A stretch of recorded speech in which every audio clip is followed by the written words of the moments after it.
Bueno, hoy vamos a presentar en una hora el pensamiento de quien es quizá la figura más reconocida del siglo XX en materia de pensamiento nacional por su influencia, por las características complejas de ese pensar, de esa obra. Así que bueno, comencemos con Raúl Scalabrini Ortiz. Scalabrini Ortiz nace en Corrientes en 1898, es hijo de un italiano, Pedro Scalabrini, que va a ser una figura muy importante en la vida de Raúl, ¿no? Pedro era científico, naturalista, paleontólogo, restos fósiles que él fue recopilando fueron integradas en las colecciones de Fiorentino Ameghino, por ejemplo, y tiene incluso algunas publicaciones científicas, ¿no? Y bueno, y su madre era Ortiz de apellido y era de Paraná, de una familia tradicional de Paraná, que vamos a ver luego que tiene cierta importancia este dato en la vida de Raúl, ¿no? Bueno, él crece en Corrientes hasta los primeros años de su vida y luego ya se traslada a Buenos Aires en 1902, a la ciudad que va a ser en definitiva la ciudad de sus amores y de sus encuentros y desencuentros, ¿no? En Buenos Aires transcurre su edad escolar, su infancia, y ya en la década del 10, 1910, 1912 en adelante, a medida que va ingresando en la adolescencia, va incorporándose en lo que podríamos definir como la bohemia porteña, ¿no? Es decir, la noche de billares, la noche de tangos, los cafés porteños, y de a poquito Raúl se va integrando en lo que era el ambiente artístico, literario de su época, de la mano de, justamente por eso se menciona a la ciudad de Paraná y a su linaje familiar materno, de la mano de dos primos que él tiene, que son dos figuras de las letras importantes. Uno es el poeta Evaristo Carriego, que justo fallece en 1912 de una tuberculosis. Evaristo Carriego, para hacer una referencia inmediata, es uno de los poetas que Borges recupera como una de sus influencias fundamentales, ¿no? Muere muy joven, pero era un poeta que en cierto modo empieza a tematizar nuestra condición y nuestra realidad nacional, ¿no? Nuestra realidad local, fuera de las descripciones europeizantes, abstractas, propias de cierto modernismo literario de aquellos años, ¿no? Y la otra figura muy importante va a ser Manuel Gálvez, ¿no? Manuel Gálvez es, en aquellos años y en las primeras décadas del siglo XX, una figura literaria fundamental, asociada al pensamiento nacional, al nacionalismo, en su raigambre católica, ¿no? Y tanto Gálvez como Carriego van a ser, en cierto modo, quienes introduzcan a Raúl Scalabrini Ortiz en los ambientes literarios. Ellos eran un poco más grandes que él, 10, 15 años más grandes, y bueno, lo van a llevar por esa deriva, ¿no? Por ese camino de las letras y de la noche porteña. Además de este recorrido juvenil, vinculado a las letras, vinculado a la noche, Raúl va rápidamente a desarrollar capacidades deportivas. O sea, fíjense, ya estamos hablando de una figura con una complejidad muy interesante, ¿no? Él va a destacar en natación en particular y sobre todo en boxeo, ¿no? También estuvo haciendo otros deportes a nivel competitivo, hacía por ejemplo lucha greco-romana, ¿no? Pero en boxeo en particular él va a alcanzar hacia los años 20 el título de campeón nacional en peso pluma en la categoría amateur. Así que estamos hablando de un boxeador de buen nivel, ¿no? Lo llamativo de este personaje, que de a poco va siendo conocido en los ambientes literarios porque empieza a escribir sus primeras crónicas, empieza a hacer sus primeras columnas en algunos periódicos de tirada nacional. Si es una persona muy joven, estamos hablando de 20, 22 años, que empieza a ser reconocido. Fíjense, al mismo tiempo es un boxeador eximio, ¿no? Es una figura con una vitalidad, una energía muy desbordante, ¿no? Que va a ser un rasgo también de toda su vida. Va a iniciar la carrera de ingeniería en 1916 en la Facultad de Ingeniería de la Universidad de Buenos Aires, pero él no va a sentirse muy cómodo con las aulas académicas. De hecho, prácticamente no retorna en toda su vida al ámbito académico, no es un profesor universitario, no es una persona del ámbito de la investigación académica puntualmente, y de hecho va a cambiarse de carrera, va a dejar ingeniería y va a optar por una carrera más corta que ofrecía en aquel entonces la Facultad de Ingeniería, que es la carrera de agrimensor, ¿no? Él finalmente se va a recibir de agrimensor, en aquellos años eran 2-3 años de formación, y bueno, efectivamente va a ser esa formación como agrimensor la que él va, en definitiva, a ejercer como profesión, ¿no? A lo largo de toda su vida. Sí, con respecto a esta etapa de su paso fugaz, porque como decías vos, fue un paso fugaz por la universidad, algunos autores destacan su participación en una agrupación llamada Insurrexit, que a partir de 1918, en el marco del impacto que tuvo la Revolución Rusa a nivel mundial y también en las izquierdas latinoamericanas, va a nacer en el marco de esa universidad donde él estaba transitando. Y él allí tiene la posibilidad de leer a algunos autores como Marx, Engels, Lenin, que van a dejar una huella, ¿no? Él más tarde va a reconocer que esa primera experiencia universitaria vinculada a estos autores le va a dejar una enseñanza. La importancia que tienen los procesos económicos para pensar la realidad nacional, en nuestro caso, pero para pensar todas las situaciones vinculadas a la política, a la sociedad y también a la cultura. Yo creo que esto es algo que se puede observar a lo largo de toda su obra, que está presente y que en esos primeros años de formación aparece.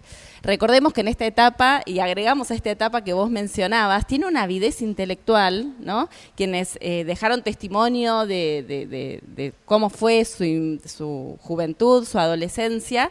Él había, por ejemplo, leído a los clásicos rusos, a la literatura rusa, Dostoyevsky, Tolstoy, y el conjunto de esa corriente literaria, y había admirado mucho la relación de esa literatura con la historia de ese pueblo, ¿no? Como un elemento destacado de la manera en la cual va a comenzar a vincularse con la literatura, pero también con comprender a la literatura como parte, ¿no? de un pensar situado, de un escribir situado, que después él mismo lo va a llevar a su propia vida y se va a reflejar en su propia pluma.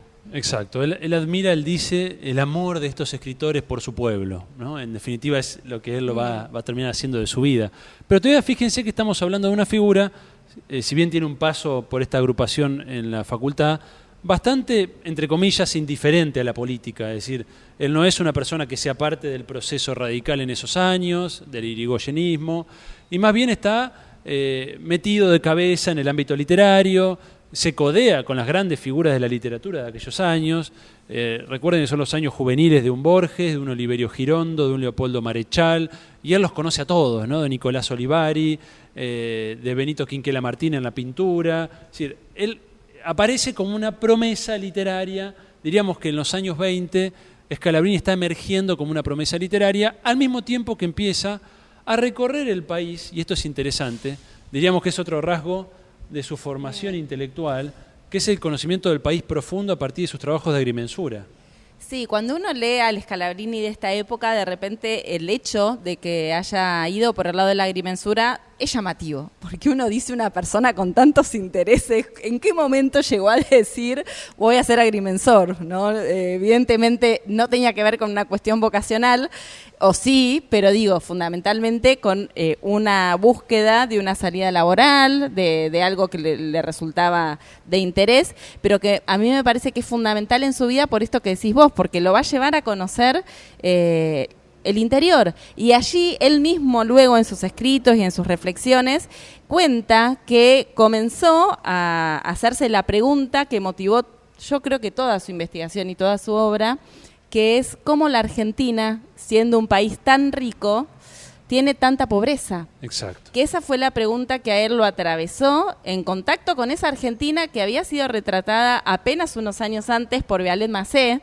Yo creo que cuando uno lee a Scalabrini y sus comentarios de esos viajes, hay que recordar o hay que volver a leer a Vialet Macé y ver justamente cómo trabajaba los criollos, ¿no? Toda la población, los peones rurales, la población de la Argentina adentro, que a Scalabrini lo impacta profundamente. Me parece Tal que ahí cual. hay un antes y un después. Ahora, fijémonos en la complejidad de este personaje, ¿no? Boxeador, escritor, que recorre Catamarca, que recorre las provincias andinas, digo Catamarca en particular porque él hace un trabajo para la Dirección Nacional de Ferrocarriles en Catamarca, trabaja para la Dirección Nacional de Puertos, también acá hay un contacto con la estructura material del país. Si esta joven promesa literaria que hace un viaje a Europa en los años 20, que era muy propio de la época, es decir, el joven, bohemio, que viaja a Europa para contactar con lo más avanzado de las letras europeas, es decir, estaba en una transición, donde no terminaba de romper los moldes de un joven escritor y al mismo tiempo entra en contacto con esta Argentina profunda de la materialidad, de la economía, de la pobreza y del atraso. De estos años, por ejemplo, va a ser su primer libro, que aquí tenemos, ¿no? La Manga. Un libro de cuentos que fue muy bien recibido por la crítica literaria, donde ya aparecen algunos elementos de lo que va a ser el Scalabrini Ortiz maduro, ¿no? Aparecen, pero todavía, por supuesto, en germen, no desarrollados. Hay una presencia muy fuerte acá de la figura paterna, en parte porque su padre había fallecido y eso evidentemente lo ha impactado, entonces varios cuentos giran en torno a esa cuestión. Aparece el tema de la ciencia y la tecnología, que es una constante en toda su obra. Yo creo que también la figura paterna tiene que ver con esa relación que él tiene hacia la ciencia. Pero bueno, este es su primer libro y nos deja en la antesala de lo que va a ser su libro principal de estos años, ¿no? El hombre que está solo y espera, ya del año 1931. Antes de que pases a comentar esa obra, fíjense cuando él realiza su viaje en 1924, el primer viaje a Europa, él va a decir luego, el tan soñado viaje a París fue la muerte de una ilusión. Y hace toda una reflexión que me parece que también lo va a marcar y en algún punto va a ser, una manera distinta de comprender la realidad europea y la americana, porque él lo que observa es que en Europa todo está hecho, ¿no? Vuelve con esta idea de en Europa todo está hecho y además lo que encuentra es la carencia del sentido, la carencia de un espíritu, ¿no? ¿Cuál es el espíritu y el porqué y el propósito de esta civilización, de esta cultura que desde acá tanto se admiraba? Y cuando llega, en contraste con todo ese mundo que él habitaba, es donde dice aquí está todo por hacer, ¿no? Exacto. O sea, tenemos una figura entre La Manga, ¿no? De 1923, que es su primer libro de cuentos, ¿no? Un Scalabrini absolutamente literario. Y El hombre que está solo y espera, que es un ensayo de 1931. Fíjense que pasan 8 años, hay un cambio ya. Si bien en El hombre que está solo y espera no tenemos todavía el Scalabrini de los años 30 en adelante, digamos, de la segunda mitad de los 30, tenemos sí ya la pregunta por el ser nacional. Es decir, ¿cuál es la novedad del hombre que está solo y espera? Que fue un libro que tuvo un tremendo éxito editorial, esto hay que decirlo. Uno lo lee hoy y, bueno, percibe cierta distancia, si bien tiene pasajes y capítulos muy interesantes, muy agradables, muy bonitos de leer. Sin embargo, hay cierta distancia. Pero en aquellos años tocó alguna fibra del sentir, del sentimiento colectivo, que hizo que fuera un verdadero éxito editorial. El libro se agotó rápidamente, fue reeditado sucesivamente y sucesivamente se agotaba en las librerías, ¿no? Sí, pensemos que estamos en los años infames. Por lo tanto, el clima de Buenos Aires, el sentir porteño, el sentir argentino, estaba absolutamente atravesado por la crisis económica, por la crisis social, pero que también era una crisis espiritual. Y ahí Scalabrini es donde en esa obra logra rescatar el corazón y expresar el corazón de esa crisis. Y bueno, y él mismo luego reflexiona y se pregunta por qué este libro ha tenido tanto éxito. En algún punto es también para él una sorpresa. Y él dice, bueno, ha reflejado el sentir de una época y de un pueblo. Claro. En un momento donde además en términos políticos, él aquí sí ya comienza sus primeros pasos de compromiso activo y se va a sumar al levantamiento de resistencia radical junto a Jaureche en Paso de los Libres y todo ese grupo de radicales resistentes, donde esto le va a costar la cárcel. Exacto. ¿No? Sí, él va a ser, si bien él no viaja a Corrientes, ¿no? Él es Está detenido en Buenos Aires, va a ser parte del proceso de resistencia radical en el año 33, 2 años después del hombre que está solo y espera, donde él efectivamente, el impacto de la crisis del 29 y el 30, el golpe de Estado a Irigoyen, todavía hasta el golpe de Estado él estaba medio indiferente, medio expectante. Ahora, ya cuando se ven las consecuencias del golpe, cuando se pasa del poder de Uriburu a Justo, él ya ahí sí tiene como un quiebre, ¿no? Y ahí sí empezamos a ver el Scalabrini, que va a ser el Scalabrini hasta el final de su vida. Se va a comprometer con la resistencia radical, va a ser detenido en la isla Martín García. Él ya un poquito antes había conocido a quien va a ser su compañera de vida, Mercedes Comaleras, Mecha, y es interesante porque se casan, estando él preso, y el domicilio de la partida de casamiento es el domicilio de la Policía Federal, ¿no? Así que es un dato curioso. Y él, estando preso, bueno, el régimen de Justo, del presidente de facto, le da la opción o de la prisión en Ushuaia o del exilio, ¿no? Y él opta por el exilio. Así que también Scalabrini, como tantos otros pensadores nacionales, conoció la cárcel, conoció el exilio, y van a ir con Mercedes a Europa en lo que va a ser su segundo viaje, que bueno, va a ser el viaje en cierto sentido definitivo para el reencuentro con lo nacional, ¿no? Cuando Scalabrini vuelva de Europa, él va a volver ya absolutamente compenetrado con la causa nacional y con lo que va a ser el objetivo de su vida, ¿no? Un poco lo anuncia en El hombre que está solo y espera, ¿no? La idea de que una vida que no es una vida de lucha no tiene sentido, una vida que requiere de un ideal que te permita orientar, ordenar esa vida. De hecho, el inicio del libro sí lo dice, ¿no? Creer es allí la magia de la vida, ¿no? O sea, parece muy fuerte la idea de que es preciso una creencia, una fe, dice él, en esa causa justa, en ese objetivo vital que te ordene toda la vida. Y ese objetivo lo va a encontrar precisamente en lo argentino, en lo nacional. Sí, en contraposición con lo que él comienza a observar, como bien vos decías, desde el año 30, de la entrega del patrimonio nacional. Las medidas que se comienzan a tomar a partir del año 30, 31, 32, que se coronan con la firma del Tratado Roca-Runciman y la entrega de absolutamente todos los resortes de la economía y de los recursos estratégicos argentinos, lo lleva a él a convencerse de que la lucha debe ser una lucha antiimperialista y que en su caso su aporte estaba vinculado con poder desnudar los resortes de ese imperialismo.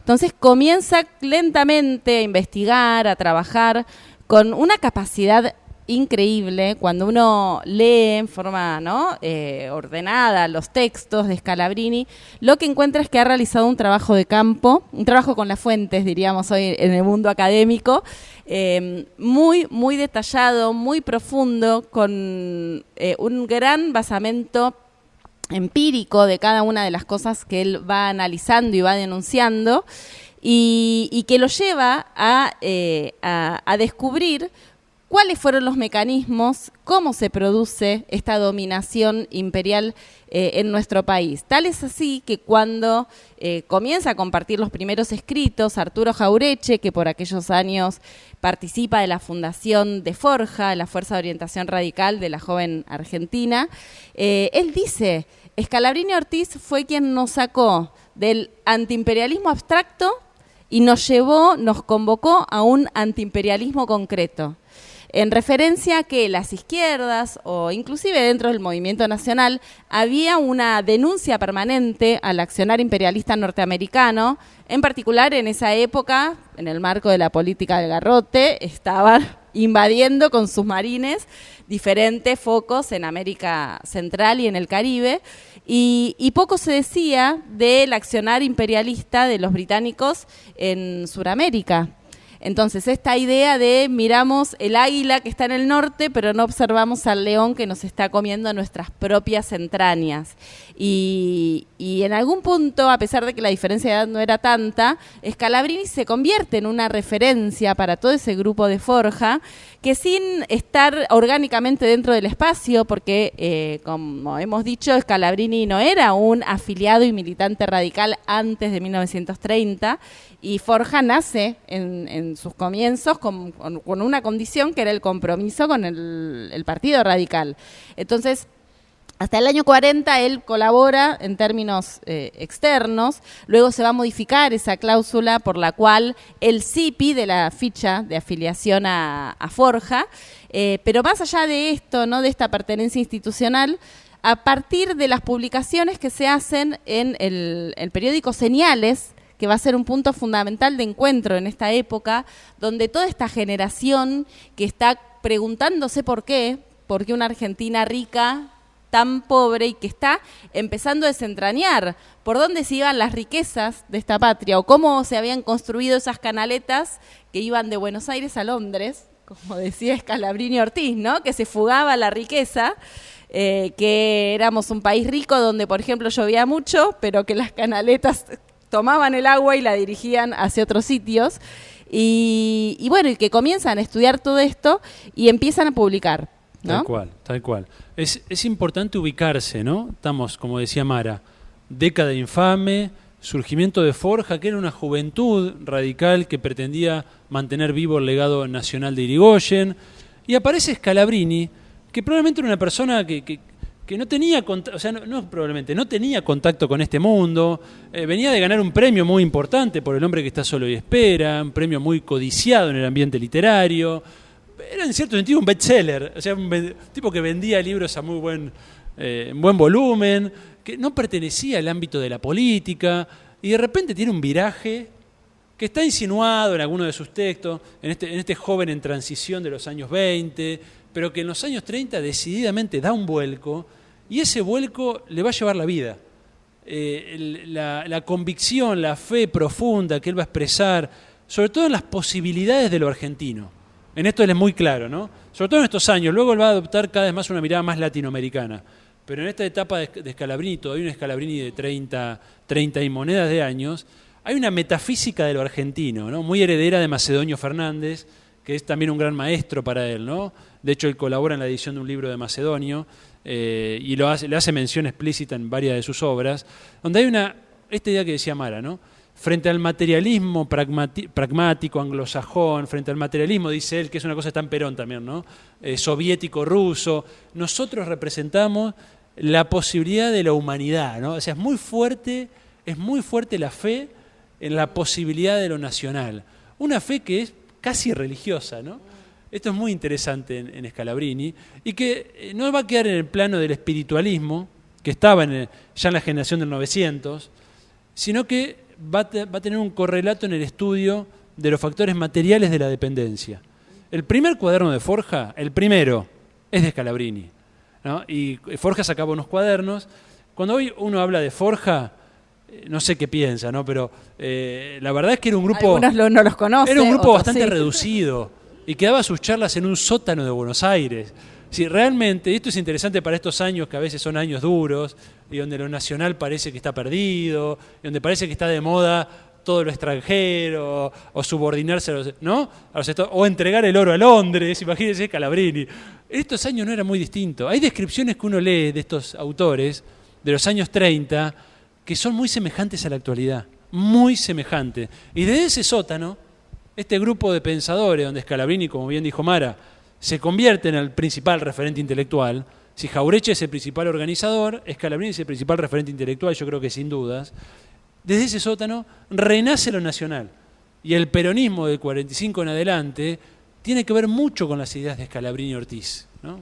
Sí, la pregunta es si estamos en un momento forjista, ¿no? Cómo el momento forjista sintetiza esto que planteas, una crisis muy profunda, pero también la posibilidad de resistir y de hacer pie en esa certeza de la posibilidad del pueblo argentino de seguir adelante. Y exacto, esos años eran bien difíciles, ¿no? Bien difíciles, exacto. Y bueno, y va a dar lugar a sus dos principales obras, ¿no? Si en los años 30 él va a publicar una sucesión de folletos, les decían folletos, cuadernillos, y va a dar lugar a estas dos grandes obras, ¿no? Historia de los ferrocarriles argentinos, publicada en el año 40, y allá Mara tiene... Política británica en el Río de la Plata. No, estos dos, no sé si compartís, Mara, pero son las dos obras principales de Scalabrini, ¿no? Ambas publicadas en el año 40, ¿no? ¿Quién pudiera? Sí. Semejante capacidad de trabajo para editar dos libros que mantienen una actualidad increíble, ¿no? En el año 40 publica Política Británica en el Río de la Plata y en esta obra va a tener como gran objetivo estudiar el origen de la riqueza argentina y qué pasó y qué ha ocurrido entre la formación del Estado argentino. Comienza su estudio en 1810 y llega hasta su presente, porque no podríamos decir que es un trabajo solamente de historia. Scalabrini hace aportes fundamentales para el revisionismo histórico, que después van a ser retomados por grandes figuras del campo nacional, pero también hace un trabajo fundamentalmente de economía. Ya en esta obra va atravesando y comentando muchos de los procesos por los cuales se produce la apropiación del capital nacional por parte del capitalismo inglés. Esta es un poco la hipótesis que recorre este libro, donde lo que Scalabrini plantea es: Inglaterra no solamente vino por nuestros recursos naturales, sino que también aprovechó la instancia de producción de riqueza previa, ¿no?, hacia 1860, 1870 y 1880, y mediante una serie de mecanismos lo que hizo fue apropiarse de esa riqueza producida en la Argentina. Exacto. Que esto también se va a ver en el planteo que hace con los ferrocarriles. Entonces, a partir de esta obra, lo que trabaja, y ahí sí se mete en una primera parte puramente histórica, es el origen del liberalismo en el Río de la Plata. Y rápidamente es una reflexión de los primeros años de la Revolución y se introduce en la década del 20, del siglo XIX, donde allí trabaja Buenos Aires y la construcción del centralismo porteño, de la época llamada la época rivadaviana, que después va a ser nombrada por algunos historiadores como el hombre más grande civil de los argentinos. Bueno, él aquí lo que muestra es que en esos años, de 1820 a 1826, se produce el origen de la dependencia nacional. Y va a analizar una serie de puntos. Por un lado, el rol de la diplomacia. Por el otro lado, el rol de los comerciantes ingleses. Y por el otro lado, el rol de los comerciantes criollos, o esa burguesía anglo-criolla que se comienza a conformar. A la diplomacia le da una importancia fundamental porque dice que sin ese dispositivo no se podría haber llevado adelante la construcción del dominio imperial. Y en ese caso analiza el rol de Lord Strangford en la primera parte de la historia nacional y también de Lord Ponsonby, quien va a tener una intervención fundamental en la guerra con el Brasil, porque él allí marca que fue Inglaterra quien operó para la creación de la República Oriental del Uruguay como un país independiente, cuando en realidad era la voluntad en 1825-1826 de los mismos orientales de pertenecer a la Confederación Argentina. Entonces, ahí él, de manera muy detallada, va narrando cómo se lleva la geopolítica de la mano de la economía, esa mirada geopolítica que él tiene, articulándolo con otro gran tema que es el endeudamiento externo y los negociados financieros. Exacto. Esto tiene una actualidad. Cuando uno lee la historia, lo vamos a dejar recomendado porque no vamos a poder explicar, la historia del Banco de Descuentos, que en 1822 fue creado y luego se convirtió en el Banco Nacional. Cuando uno lee en detalle los mecanismos técnicos que él explica aquí, por los cuales se crean las acciones, se compran, se venden, se valorizan, encuentra una similitud con los procesos que luego se van a repetir en el siglo XX impresionante. No, este realmente es un libro con una actualidad que uno no puede dejar de fascinarse, ¿no? Porque en cierto modo no hemos aprendido la lección. No hemos leído política británica en el Río de la Plata, en nuestras universidades, en nuestros cursos de formación, porque uno lee ese libro y te sucede esto que dice Mara, decís, pero los mecanismos de endeudamiento externo, que él describe al detalle, con un grado de minuciosidad increíble, siguen siendo exactamente los mismos, donde la deuda externa es una forma de dar poder al acreedor de la deuda, ¿no? Donde había mecanismos de endeudamiento, donde el oro de Londres nunca llegaba a la Argentina.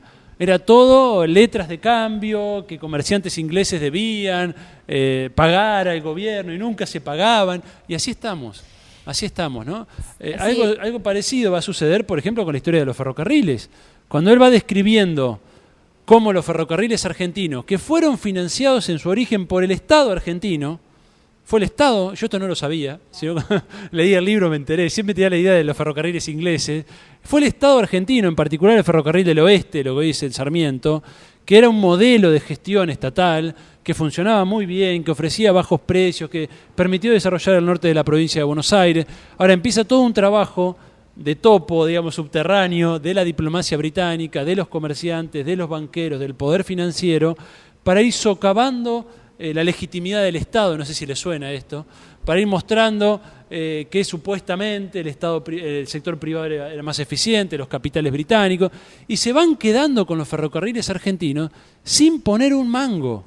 Esto es lo que va demostrando Scalabrini. No es que hubo una inversión para comprar, supuestamente era el discurso oficial de aquellos años, ¿no? Es decir, el capital británico invirtió y se compró infraestructura y luego va desarrollando las vías.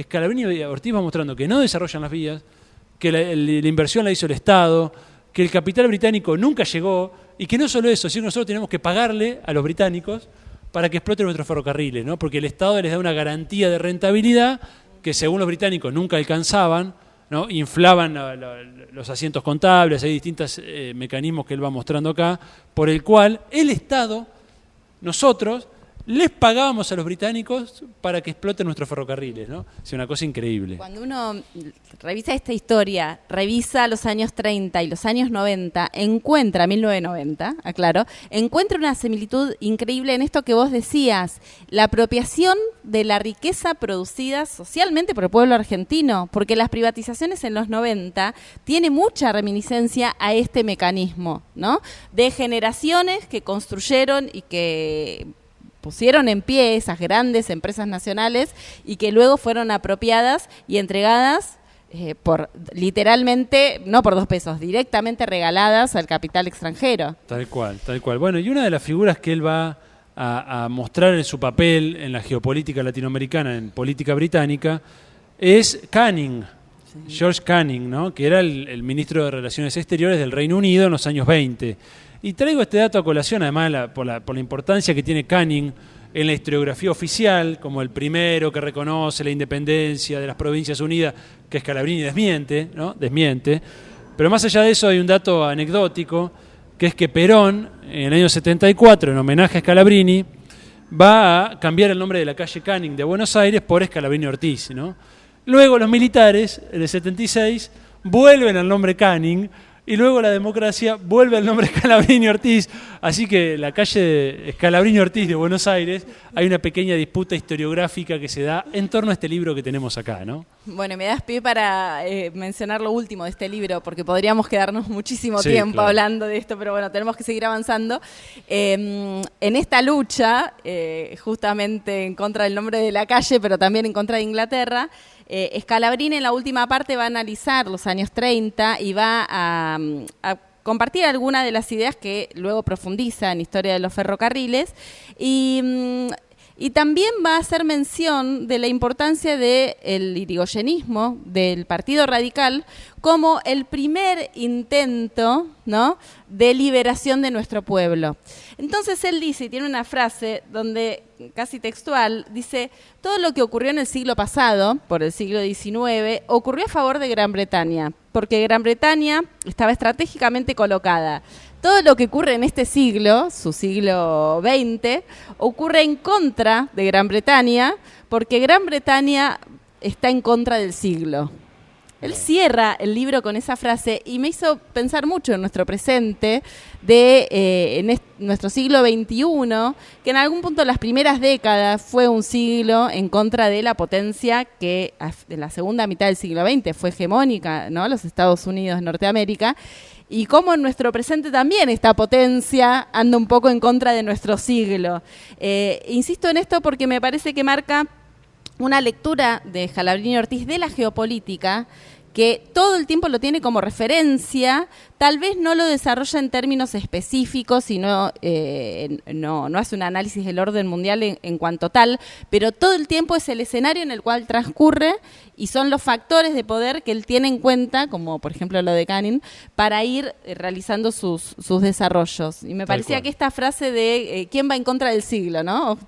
Bueno, y para cerrar los años 30, bueno, son los años principales de Scalabrini, además de la historia de los ferrocarriles, ¿no? Donde él va ramal por ramal haciendo la historia. Además de política británica, con todo el trabajo historiográfico y de historia económica, ¿no? Historia política, historia económica e historia de las ideas. Además, por ejemplo, en los años 30 hace un estudio muy importante sobre la pelea por el petróleo argentino. Fíjense la magnitud de esta obra, ¿no? Donde él va a mostrar la pelea entre la Standard Oil de los Estados Unidos contra la Shell de Gran Bretaña y cómo esa pelea está detrás del golpe de Estado en los años 30 contra Irigoyen, de la guerra del Paraguay en los años 30. O sea, fíjense, ¿no? Petróleo, deuda externa, ferrocarriles, o sea, toca todos los temas estratégicos, diríamos hoy, de la nación, ¿no? Y lo hace con una profundidad y una riqueza impresionante. Y quiero destacar una conferencia en particular, que no puedo dejar de nombrarla al menos, para ir a buscarla. En 1937 él da una serie de conferencias en la universidad y dicta una llamada Las dos rutas de Mayo.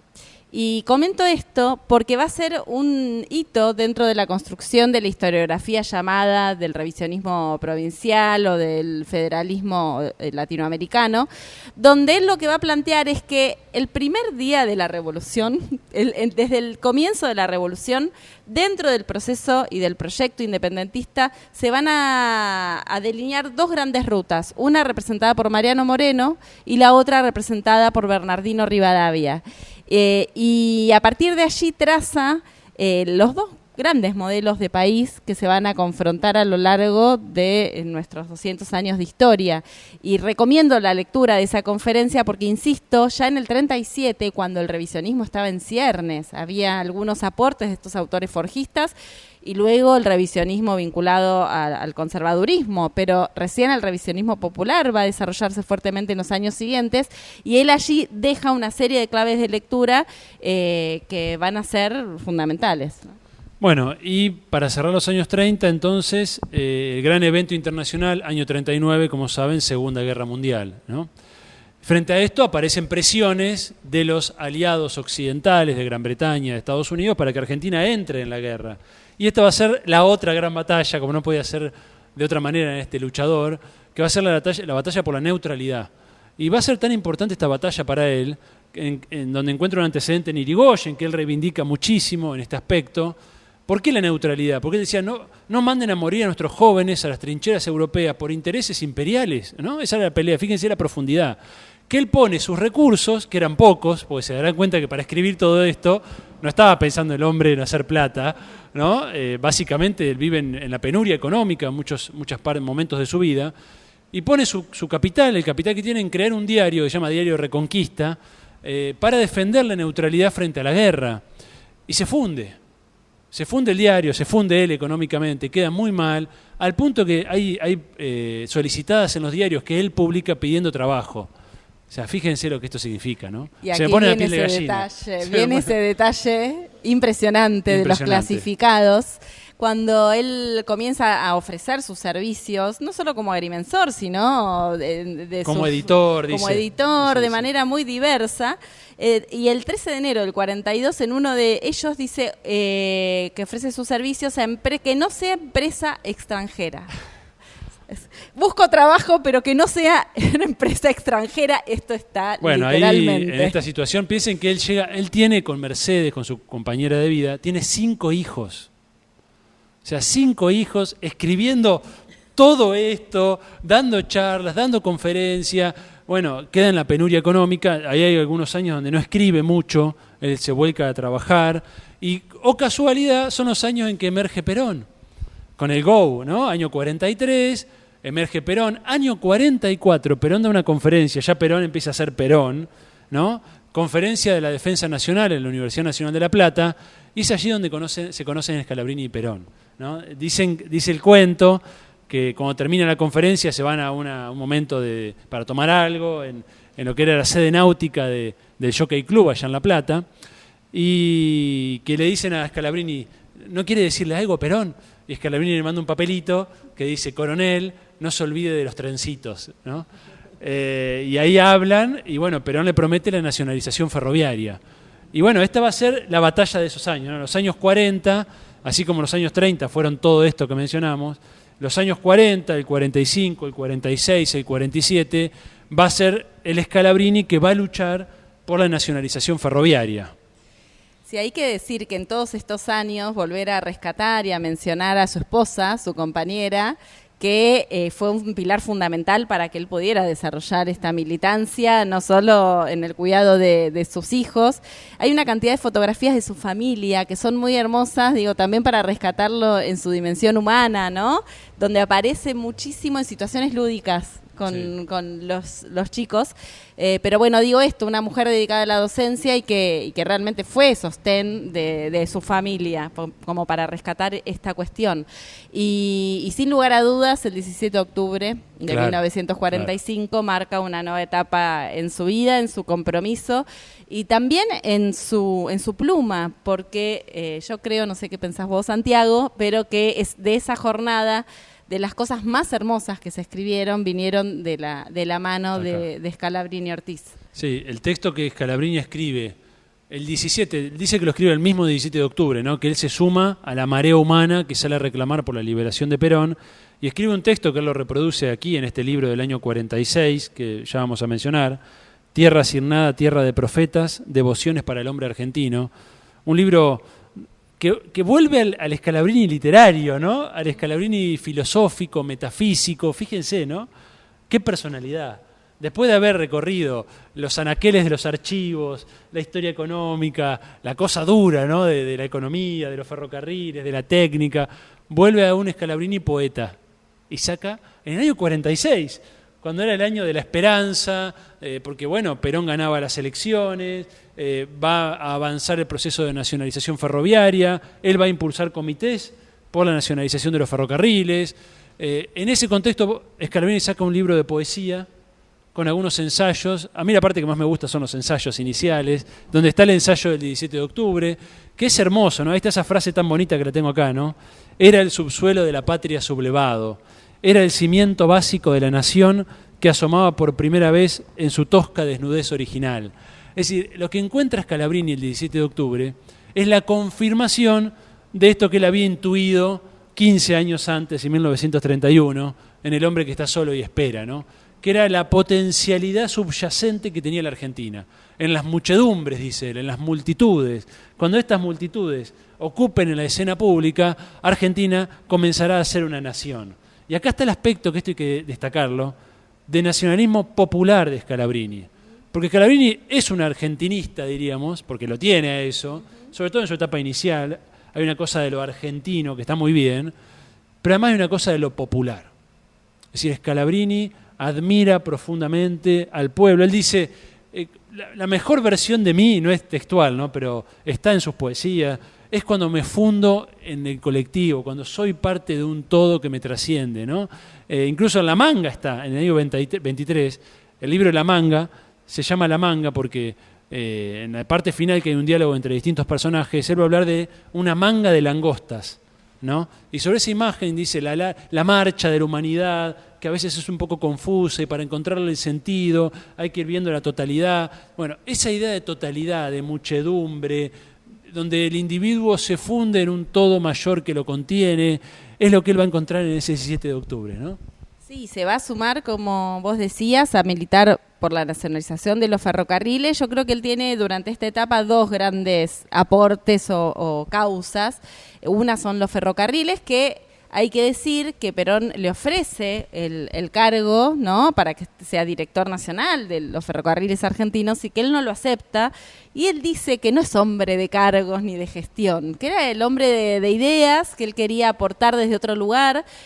Y también reconoce que el no tener cargos le genera una libertad para escribir, para opinar y para marcar disidencias, que en esa época, imaginemos, con el impulso y la importancia que tenía Perón, no era sencillo. De hecho, él va a participar del grupo de los antiguos forjistas que hacia el año 51 van a ser desplazados de sus cargos y que se van a llamar y se van a retirar a la vida privada, ¿no?, hasta el año 55. Pero yo te decía que me parece que hay dos grandes banderas. Una son los ferrocarriles y la otra la reforma constitucional. Exacto. ¿No? Son como dos grandes pilares. Va a ser un texto hacia los constituyentes, hacia los diputados constituyentes, los representantes del pueblo en esa que elaboran la Carta Magna del 49, y él va a enfatizar y va a tener absoluta claridad de que lo esencial de la Constitución está en el artículo 40, que es el artículo 40, aquel que establece la intervención del Estado en la economía. Esto es tan actual, porque lo va a plantear. La igualdad abstracta del liberalismo es una mentira cuando hay una desigualdad económica en marcha. Y el Estado es el único que puede proteger al débil, es el único que puede proteger al pobre, es el único que puede proteger al trabajador. Entonces el artículo 40 establece la intervención del Estado en la economía y los derechos inalienables del Estado Nacional sobre los recursos naturales, sobre la gestión de los servicios públicos. Entonces él va a entender que acá está el quid de la cuestión. Y cuando 10 años después el golpe de la Libertadora derogue la Constitución de Perón y empieza un proceso constituyente, que es la del 57, él va a volver sobre este tema, ¿no? Va a decir, el artículo 40, ahí está el bastión de la República, ¿no? Exactamente, y utiliza esta imagen, el bastión de la soberanía. Scalabrini construye algunas frases que son síntesis de ideas con una gran profundidad. Una es esta, ¿no? El bastión de la soberanía, y la otra había sido anterior, donde él dice, podemos tener bandera, pero no tenemos soberanía. En los años 30 podemos elegir presidente, pero no somos soberanos. Entonces, para él, esta Constitución, la reforma de la ley fundamental, era la herramienta por la cual se podía consagrar, defender y avanzar en la defensa de la soberanía. El estudio que él escribe, y describe diversos artículos vinculados a estos, luego van a ser incorporados en este libro de Irigoyen y Perón. Y él allí realiza una crítica profunda y un contrapunto con Juan Bautista Alberdi, ¿no? Y hace una crítica profunda al liberalismo, que luego retoma en otros escritos, de las bases para la construcción de la Argentina y las bases para la Constitución de 1853 de Alberdi. Y básicamente va a cuestionar a Alberdi por querer implantar un modelo, por un lado, que no era el modelo acorde a la argentinidad, y por el otro lado, por proponer inclusive hasta la libertad, dice él, de morirse de hambre. ¿Cómo es esto de que podemos ser libres y libres hasta de morirnos de hambre? ¿Suena actual? Yo la verdad es que repasándolo y releyendo para este encuentro, decía, bueno, ¿cuánto tenemos que releer y aprender de nuestra historia? No, y este libro de Irigoyen y Perón, además, yo tengo otra versión acá. Sí.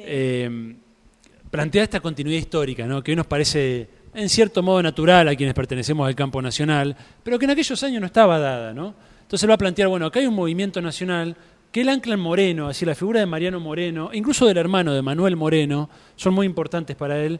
Incluso él va a reivindicar a los revolucionarios de 1810. O sea, tiene una reivindicación muy fuerte en ese sentido, y a ese sentido patriótico, y luego va a tejer toda una historiografía que va a pasar como 2 capítulos fundamentales por Irigoyen y Perón. Él llega incluso a afirmar, Perón no hubiera sido posible sin Irigoyen. Fíjense, una persona que en su juventud había permanecido indiferente al irigoyenismo y que sin embargo en su madurez empieza a reconocer la importancia que tuvo para el desarrollo de la conciencia nacional, ¿no? Bueno, y con esto ya entramos en los años 50, son los últimos años de él.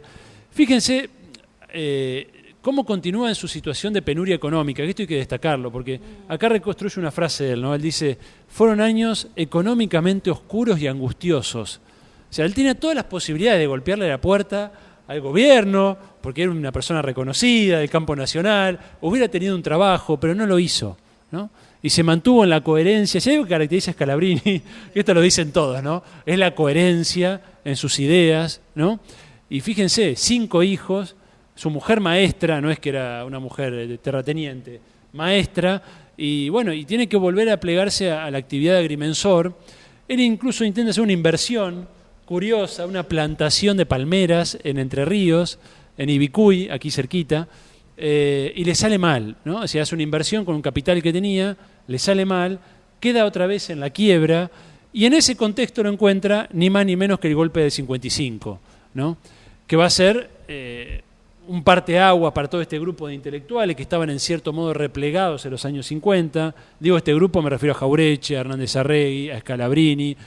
Y en el año 55, hasta su muerte, él muere en el 59, va a encontrar la etapa final donde vuelve a una efervescencia de escritura.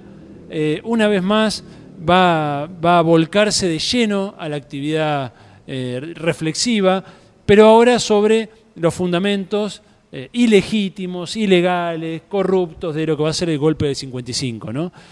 Vuelve sobre el estudio de la economía, ya no de la economía del siglo XIX, ya no de la economía británica de aquellos años, sino que va a desmenuzar lo que va a ser el plan Prebisch, que es el plan económico de la dictadura, y es tan fino su análisis que va a ir publicando en distintas revistas que van siendo clausuradas y cambia de revista y sigue publicando, que Perón, en el año 56, 57, Perón saca 2 libros en el exilio, ¿no? No son libros muy conocidos, pero son interesantes.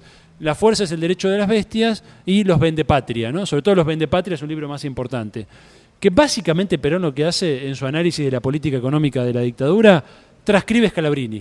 O sea, dice, bueno, ahora transcribo a Scalabrini y le deja páginas y páginas para que vean la importancia del pensamiento de Scalabrini en el final de su vida, ¿no es cierto? Sí, la correspondencia además que mantiene con Perón, del cual surge estos aportes, que también dan cuenta de la época en la cual en Resistencia se vuelve a producir y las plumas vuelven a tomar velocidad. Exacto. Porque en los años 30 lo habíamos observado y en los años 50 en Scalabrini ocurre lo mismo y se le suman otros como Jauretche, del quien ya hemos hablado y también tienen un material de Jauretche en una hora para consultar, pero donde allí en esos años de tratar de entender por qué se produce el golpe, en el caso de Scalabrini volcado a la cuestión económica y cuáles son los grupos sociales que están por detrás de la revolución fusiladora, y en el caso de Jauretche desde el punto de vista cultural, de tratar de entender por qué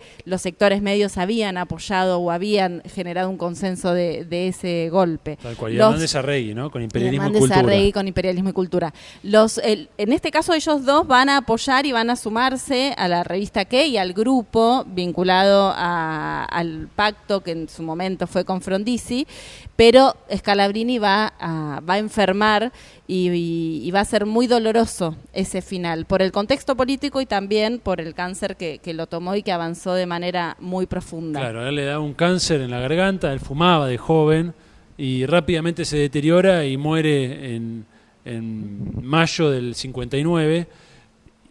Hasta el último instante él seguía escribiendo, ¿no? Incluso hay una anécdota que cuenta Norberto Galasso en lo que es la mejor biografía de Scalabrini Ortiz, ¿no? Vida de Scalabrini Ortiz, que cuenta que un paisano del interior le dice, su silencio es traición, le dice, ¿no? ¿Por qué no está escribiendo? Scalabrini estaba muriéndose, ¿no? Y eso lo angustia mucho. Y bueno, finalmente, él en esos años llegó a escribir más de 100 artículos. O sea, no es que estaba guardado en su casa, ¿no? Que de hecho quien va a ser el transmisor de su legado, que es Vicente Trípoli, lo va a editar en Bases para la Reconstrucción Nacional, que es un libro post-mortem de Scalabrini Ortiz, ¿no? Base para la Reconstrucción Nacional y 4 verdades sobre nuestra crisis, ¿no? Son los 2 últimos libros de Scalabrini, no sacados por él como autor, sino como compilaciones post-mortem de parte de Vicente Trípoli. En los años 60, Scalabrini Ortiz va a ser homenajeado y va a ser reconocido por los distintos grupos variopintos, variados, heterogéneos y algún adjetivo más de aquellos años, como un gran pensador nacional.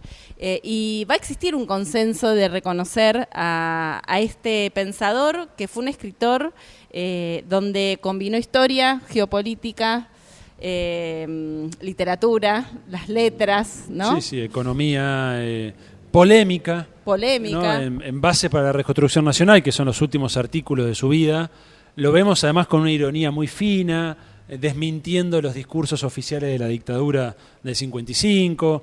En fin, es un autor, además de prolífico, muy integral, ¿no? Que es algo muy difícil de obtener en una vida literaria, en una vida de escritor.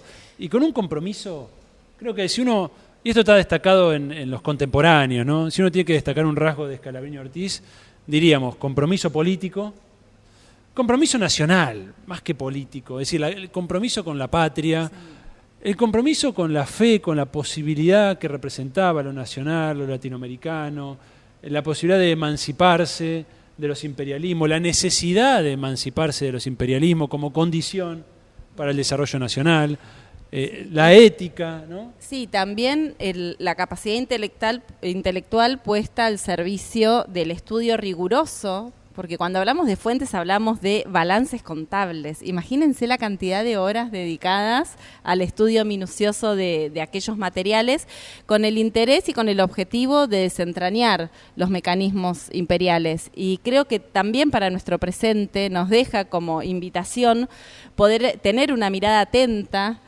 y analizar los factores externos, el mapa geopolítico, identificar cuáles son los intereses, los mecanismos y dispositivos por los cuales se llevan adelante y también quiénes en nuestra patria son beneficiados por aquellas estructuras de dominación imperial. Todo esto tiene una vigencia enorme y debería ser nuestro mejor homenaje para su vida. Tal cual. Y mirá, y en aquellos años, fines de los 50, inicio de los 60, cuando uno estudia en las facultades de Ciencias Sociales, te enseñan que ahí nace, ¿no?, la ciencia social en Argentina, con Gino Germani. De hecho, el principal instituto de investigación en Ciencias Sociales de la Universidad de Buenos Aires es el Gino Germani. Y da risa, ¿no? Porque uno ve historia de los ferrocarriles argentinos y quisiera que alguien lo lea y me diga si eso no es científico. Como para decir que recién con Gino Germani nace la sociología en Argentina. Acá tenés historia económica, como decía Mara, además de la discusión historiográfica, así como hemos visto en otros autores, ¿no? Es decir, décadas previas ya tenemos investigación con rigurosidad metódica, con un carácter científico. Es impresionante, ¿no? Sí, uno se queda deslumbrado. El debate entre el vínculo entre la ciencia y la política y las dificultades que todavía tiene nuestra academia para reconocer que son dos universos que van de la mano, que siempre van de la mano, se reconozca o no, porque el Gino Germani, pensemos, y la figura de Gino Germani llega de la mano de la Revolución Libertadora. Entonces, creo que ahí también tenemos una posibilidad de nuestras universidades invitar a leer, darle a nuestros estudiantes estos textos, porque uno entiende el pasado, pero también se enamora más de nuestra Argentina. Tal cual. Y bueno, creo que Scalabrini estaría contento si renovamos esa fe en lo propio, ¿no? Es decir, él, sobre todo, aparece muy claro en Tierra sin nada, tierra de profetas, ¿no? Ya en su título aparece muy claro esta fe que él tiene, ¿no? Tierra sin nada, que es la idea de lo nuestro, que está saqueado, que está destruido, que todavía no se constituye como nación. Tierra de profetas, ¿no? Es el ámbito para que desde la política, la intelectualidad, el arte, profeticemos, ¿no? Él dice en un momento, está en El hombre que está solo y espera, esta frase de no es tiempo es tiempo de Biblias, no de orfebrerías, decía él, ¿no? Porque el orfebre es el que pule algo que está hecho.